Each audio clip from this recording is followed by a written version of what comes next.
ऊर्जा नियंत्रण की यात्रा की शुरुआत शरीर और मन की गहराई से जुड़ी शांति से होती है।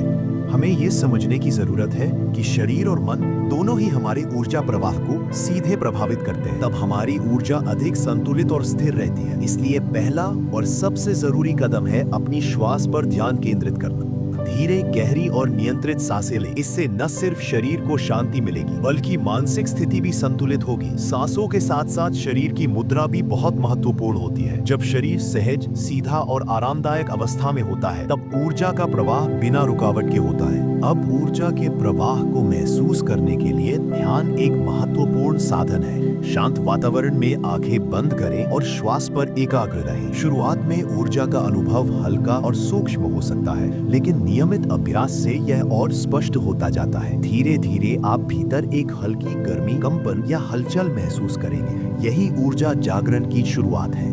श्वास और शरीर के बाद अगला कदम है मन की स्थिति को संतुलित करना, क्योंकि आपके विचार और भावनाएं भी ऊर्जा के बहाव को गहराई से प्रभावित करते हैं। जब विचार सकारात्मक हो और भावनाएं स्थिर हो तब ऊर्जा स्वाभाविक रूप से संतुलित रहती है। मन की सफाई भी उतनी ही जरूरी है जितना शारीरिक शुद्धिकरण। नकारात्मक सोच को हटाकर सकारात्मक विचारों को स्थान देना, यही मानसिक सफाई है। जैसे मैं शांत हूँ, मेरी ऊर्जा स्थिर और संतुलित है, मैं अपनी शक्ति को नियंत्रित कर सकता हूँ। ऊर्जा नियंत्रण के लिए योग, प्राणायाम और हल्के व्यायाम भी बेहद सहायक होते हैं। खासतौर पर प्राणायाम जैसे नाड़ी शोधन, जिसमें एक एक नासिका से गहरी सांस ली जाती है, वो ऊर्जा प्रवाह को जागृत करता है और मानसिक शांति लाता है। अब आप ध्यान को और गहराई में ले जाएं, अपने ऊर्जा केंद्रों, चक्रों की ओर। सबसे पहले मूलाधार चक्र पर ध्यान केंद्रित करें, जो स्थिरता और सुरक्षा से जुड़ा है। जैसे जैसे आप प्रत्येक चक्र पर ध्यान लगाते जाएंगे, आप ऊर्जा के उच्च स्तरों को महसूस करने लगेंगे। हमारी ऊर्जा केवल भीतर से नहीं, बाहरी प्रकृति से भी जुड़ी होती है। प्राकृतिक स्थानों पर समय बिताना, जैसे जंगल, समुद्र या पहाड़, आपकी ऊर्जा को पुनः संतुलित करता है। सूर्य की रोशनी, ताजी हवा, ये सभी तत्व आपकी ऊर्जा को सक्रिय बनाते हैं। संतुलित भोजन, पर्याप्त नींद और शारीरिक गतिविधियां भी ऊर्जा को नियंत्रित रखने में मदद करती है।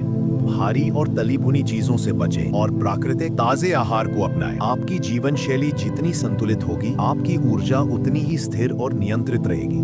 ऊर्जा नियंत्रण का अंतिम और गहरा चरण है अपने भीतर की चेतना को ब्रह्मांडीय शक्ति से जोड़ना। जब आप समझने लगते हैं कि आपकी ऊर्जा सीमित नहीं बल्कि अनंत है, सार्वभौमिक है, तब आप न केवल खुद को बल्कि पूरे वातावरण को सकारात्मक रूप से प्रभावित कर सकते हैं। ऊर्जा को नियंत्रित करने का अर्थ है खुद को जानना, समझना और सशक्त बनाना। ये एक अभ्यास है और ये अभ्यास ही आपको आत्मा से ब्रह्म तक की यात्रा पर ले जाता है।